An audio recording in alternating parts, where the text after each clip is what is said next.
destructive power of an outside pass pawn. Not only is it a standalone force, but it can act as a decoy, and that is what makes pass pawns in general are already a force to be reckoned with. An outside pass pawn is a humongous asset, and it's just got to be careful not to allow too much rapid activity on the other flank. For example, like a14 d6, and Greg's gonna try. I don't know what he's got to try to do to muddy the waters here. Maybe f5 and then quickly like bishop c6 and g4. I don't know, but that doesn't really do much. The good news for Greg is that on his king can't quite get in, right? A5, b5, c5, d5. If I just draw, red squares across his fifth rank, all of them are under black's control, so the king is more advanced for the time being. Oh, e5 is one of those really risky moves because it creates more weaknesses. King b5. Yes, king please. c7, I guess. And then a5. Just push that pawn. Bishop d7. And then I bring my king. Even king a6 should be considered, but that's because usually the king can be extricated with the help of the bishop. Like, it's generally hard to trap a king in like that.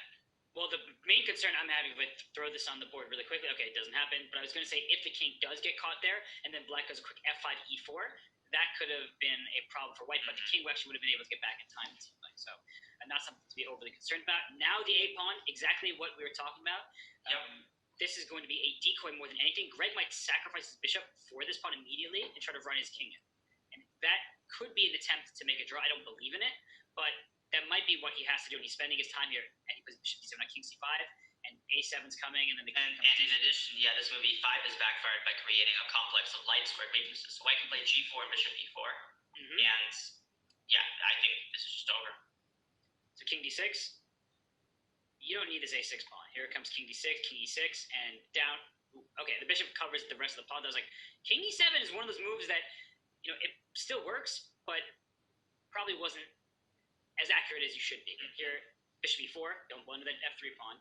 I like that move, king g6. Oh. He didn't take the immediate pawn. Look at the bishop takes f3. Oh my gosh, I was like, wait, what? Did I miss a tactic? No. Greg went for something that doesn't work. And I should point out, h8 doesn't match the color of the light square bishop, but white still has this g pawn in the position. So a fantastic display of endgame technique by Zatonskih, misplayed by Greg Shahade. So we have to not criticize, it's a little strong, but we have to call it out because that should not have been a loss for him. And for Anna, that's just what the doctor ordered. You now have a point on the scoreboard, you even the matchup, and she's already moving more quickly in the opening in this game. Absolutely. That lends her some confidence, and we can see, her positional understanding, her endgame play is probably superior to Greg's. And so her, what I'm concerned about on her behalf is her ability to get those types of positions with black. I think with the white pieces, Anna can channel the game into exactly, as we discussed, the types of positions she wants to get. With black against 1e4, it's much harder to do that. She's very solid in the French, but it's still not quite the same thing. And in fact, we have the exact same pawn structure through a different opening. You mentioned that, Robert. That can happen out of the Rubinstein or the Terech. Yep. And Donnie, I want to point out that, well, we've seen on the show great technique, being precise, but she didn't play that queen h4 move, right? So that is a moment where you say, stylistically, these players are really at odds with each other. Greg is a more tactical, fierce, aggressive player. Anna is more kind of technique is the name of her game. She really likes eking out long victories. Actually, if you go through her games over the board, like if you go through her database of games, she has many really long, grinded out victories. And so these players stylistically really couldn't be more different. But I don't know who that favors, because in the 5-minute portion, if Anna has enough time, like she did in that last game, she really created enough problems for Greg and kept it close to the clock.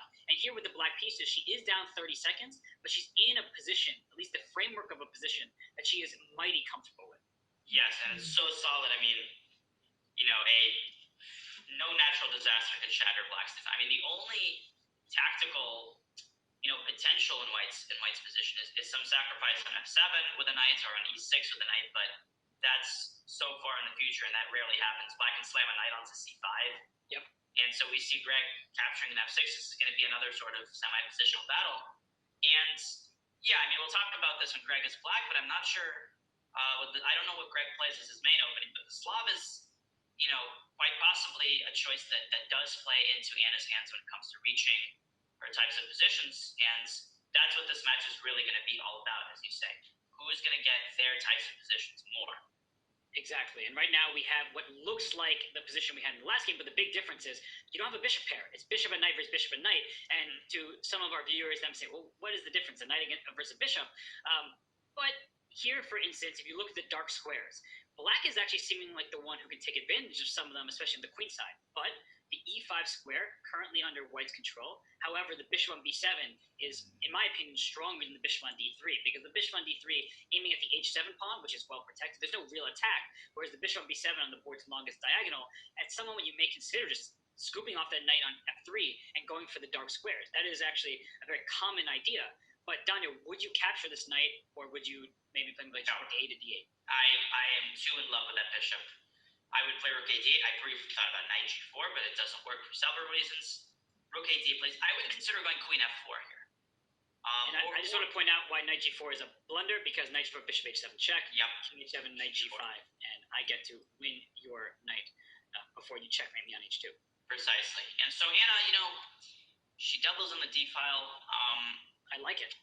I just think that bishop on b7 can come back to haunt white in several different types of positions.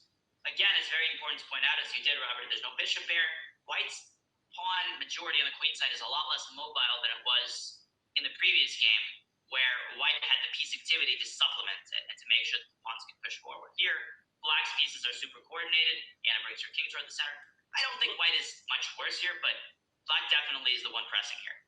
Completely agreed. Love that move, king f8. Many people would make him like g6 or h6, saying, oh, I need to free up the king on the back rank by pushing a pawn, because that's how we typically do it. But in an endgame, and once we see the rooks come off the board, we'll have a queen and two minor piece endgame, your king's not going to be under attack on e7. So king f8, excellent move, displaying technique, playing that move quite quickly, and we're about leveling the clock. I know Greg has a time advantage, obviously, but at this point in time, with the position relatively simplified, I think that that's not a big deficit for on the clock. I like her position with black. a5 is a common move to play. Yes, that makes the b6 square look a little bit more vulnerable, but a5 takes away white's opportunity to push pawns so easily on the queen side. So I like it. King e7 should be probably the first move played, and then maybe queen d6. And that's what I was talking about, these dark squares. If I can trade queens on d6 and get my king running very quickly, not only is my king threatening to go all the way to a3, but from the d6 grab, e5, e4 type pushes, and I wouldn't play e5 with the queens on the board, I feel like. It just feels a little bit looser. But if I can play king e7 and then queen to d6, then I can play e5, and I feel very safe in that structure. Yeah, well explained. And bishop takes f3, played by Anna, and I am honestly, to be honest, queen a8 check, I'm really unsure about that, Robert. That something seems off about that. I mean, positionally, I understand the foundation of this move. The problem is it's very committal, and if black's campaign of dark square domination doesn't work, I mean, I don't see how that was necessary. And it's easy for me here to sit here and say that, but something about this feels off. What do you think, Robert? Well, some people aren't afraid of commitment, and Zatonskih says, I'm going to scoop off that knight and go for the dark squares. And look at this bishop on c2. Dunya, I love asking people about realistic dream squares. Where is this bishop on c2 going? Tell me. Potentially bishop b4, bishop c6, bishop b5. Okay, so trying to reroute the bishop this way, but I can always chop off that bishop if need be. Yeah, but then it's a draw. I feel like black was playing for a win. Right, and now here comes that bishop. Yeah, and look at that queen on a8, maybe queen d8 to try to disarm the activity of the queen, but still, I feel like black's just not going to have the right instruments to, assuming the queens stay on the board, to exploit, the weakness of white's dark squares on the queen. What instruments do you need? Do you need an oboe, a tuba? Like, tell me what I need here. What instrument? That is piano. That is so good. I don't want to spoil this by saying anything further, as I like to say in situations. Is going to f6 down yet. Don't underestimate king f6, pawn g5. Yeah. It's pawn on f2, cemented on a dark square. f5 here. I mean, I might just play that move too. And then king f6, g5, and then start expanding on the other fronts. Because white's pawns are immobilized, right? This structure here, a2, b3, c4, it looks like you have a great pawn chain protected from the base, but you actually can't push them forward. And in an endgame, well, you want to push your pawns forward. If black could play f5 and then somehow push this e pawn to e4, that'd be great. But I actually, now that I sit and think about it, I actually like her decision not to push f5 too soon, because it's not about making a weak pawn. When you play f5, once the queen starts getting on the back rank, your king feels more exposed on f6, for instance. So I do like, ultimately, that she chose knight to d7 here. Queen d6 is also an option. e5 is a move you can play. She plays queen d6. And Anna showing her understanding of these type of endgames. The knight is superior to the bishop in the queen. Saying, oh my gosh, queen d4. Yeah, now just the battle. That was so nice, the battle of the queens. And for Greg, I mean, he's got to, if he had a pawn on b4 here, maybe he would have had a chance to mix things up. But now knight c5, and we can see I kind of stand corrected. I mean, initially when Anna took, I felt like that allowed too much activity. Yep. But now I can see she's warded off White's queen. That queen can't come to f3 because of queen a1 check. Greg is rather tied up. Maybe king h2 is what he has to do. And then somehow try to coordinate his pieces and launch a second wave of counterplay. But I don't specifically see how he can do that. How does Anna continue to improve here? Let's say White treads water with king h2. I think after king h2, I'll think about e5, e4. Because the knight on c5 cannot be dislodged anytime you triplet a3 or b3 pawn falls.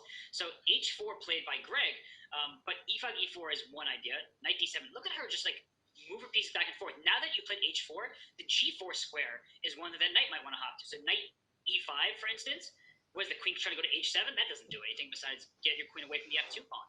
So exactly. Anna can play f5, king f6. Now that her queen is on d4, there are none of these maneuvers that Greg had as possibilities earlier. Okay, she plays f6. She's being a bit more solid. She might try g5.